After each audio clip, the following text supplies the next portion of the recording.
সবক নম্বর 8-এ কি আছে? হরফে লিন। কি আছে? গ্রুপে লিন। গ্রুপে লিঙ্ক। হরফে লিন কাকে বলে? হরফে লিন কয়টি? চলেন আমরা সবকে গিয়ে বিষয় বিস্তারিত জানি। দেখেন, আজকের পর্ব সবক নম্বর 8, হরফে লিন। হরফে লিন দুইটি। কয়টি? প্রথমে আমাদেরকে জানতে হবে হরফে লিন কয়টি। দুইটি। হরফ হরফে লিন হলো দুইটি। কয়টি? দুইটি। এক নম্বর হলো ওয়াউলিন, দু নম্বরে ইয়ালিন। ওয়াউলিন, ইয়ালিন। এবং হরফে লিনকে সর্বদা নরম আওয়াজে তাড়াতাড়ি পড়তে হয়। হরফে লিনকে সর্বদা নরম আওয়াজে তাড়াতাড়ি পড়তে হয়। এই হলো আজকের সম্পূর্ণ পড়ার বিস্তারিত। আরো একবার বলছি, সবক নম্বর 8, হরফে লিন। হরফে লিন হলো দুইটি, ওয়াউলিন, ইয়াইলিন। ওয়াও সাকিনের পূর্বে, বলেন ওয়াউলিন কাকে বলে? ওয়াও সাকিনের পূর্বে যদি জবর থাকে তাকে ওয়াউলিন বলে। ইয়ায়ে সাকিনের পূর্বে যদি জবর থাকে তাহলে তাকে ইয়ালিন বলে। আর হরফে লিনকে সর্বদা নরম আওয়াজে তাড়াতাড়ি পড়তে হয়। বলেন, হরফে লিনকে সর্বদা নরম আওয়াজে তাড়াতাড়ি পড়তে হয়। ঠিক আছে, চলো আমরা এখন দেখে নিই যে ওয়াউলিন এবং ইয়ালিনের আকৃতি কেমন। এই দেখেন, ওয়াউলিনের আকৃতি হলো এই যে আপনি ওয়াও দেখতে পাচ্ছেন, ওর উপরে দেখেন একটা সাকিন। কি বললাম আমি তখন? বলেছি কি ওয়াও সাকিন, তার ডান দিকে জাবার। ডান দিকে যে কোনো অক্ষর থাকতে পারে, আলিফ থাকতে পারে, বা থাকতে পারে, তা থাকতে পারে। আপনার ডান দিকে যে কোনো অক্ষর থাকুক না কেন, যদি আপনার ওয়াও সাকিন তার ডান দিকে জাবার থাকে, তাহলে সেটা আপনি চোখ বন্ধ করে বলে দিতে পারেন যেটা অলিন।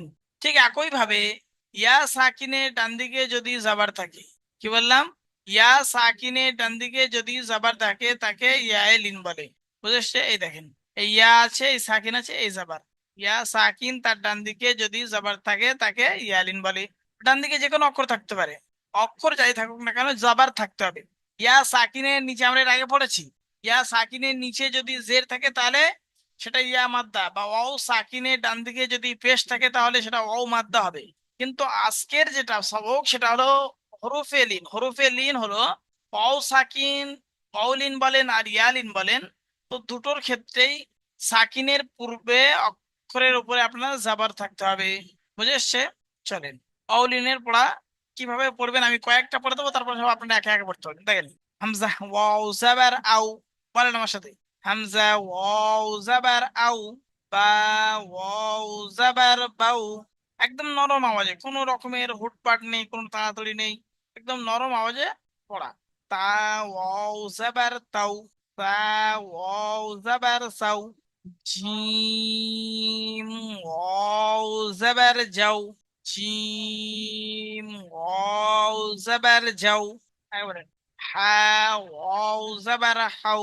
আপনারা এগুলো পড়বেন একা একা। এখান থেকে দেখেন, শিন ওয়াও জাবার শাও, صاد واو زبر صو، ضاد واو زبر ضو، طا واو زبر طو، ظا واو زبر زو، عين واو زبر عو، غين واو زبر غو، فا واو زبر فو।